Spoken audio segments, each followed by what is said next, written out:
Good morning and welcome back to BIFA TV, your daily dose of industry information. Today's episode is once again What the Papers Say, and we're joined by Ian Matheson for today's news. So Ian, thank you so much for joining us this morning. What have you got for today's episode?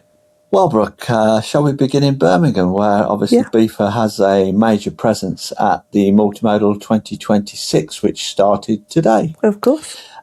BIFA will be joining over 300 exhibitors at the event that will showcase industry expertise across a range of conference sessions and workshops at the UK's largest logistics exhibition. Mm-hmm.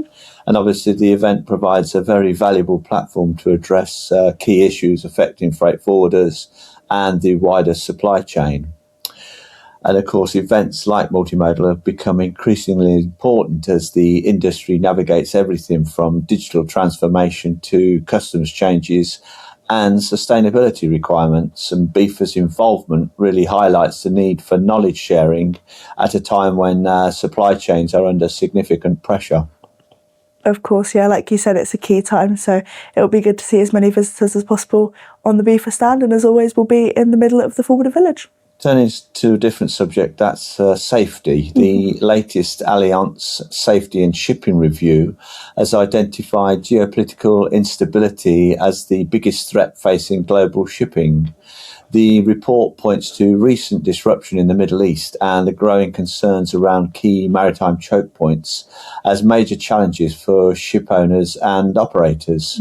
And of course, while shipping losses globally remain relatively low, the sector is facing an increasingly volatile operating environment. And the Allianz report notes that conflicts, sanctions, cyber threats and crew welfare issues are all creating new risks for international trade. The message from insurers appears to be clear. Resilience is now just as important as efficiency. And how does this impact the sector as a whole? Well, as I say, resilience will certainly be needed in the container sector. And in that sector, of course, Drewry's latest Composite World Container Index recorded a 5% increase last week, and that's continuing an upward trend in freight rates. Analysts say uncertainty surrounding global trade lanes as well as capacity constraints are contributing to higher prices. And I know some reports are saying that carriers are looking to target even further rate increases from July as well. In fact, according to industry reports, port congestion worldwide has left around 3.4 million TEU of capacity tied up in delays, tightening vessel availability and supporting higher freight rates. However, there are questions, of course, of how long the market can sustain those increases if demand weakens. And of course, another big concern that we've got in that sector is safety at sea, isn't it? I saw a report on the G-Captain website that suggests that fires on board container ships are occurring on average every 17 days, with misdeclared dangerous cargo continuing to be the leading cause. And I've heard or read that industry bodies are again calling for stricter cargo declaration procedures and improved enforcement.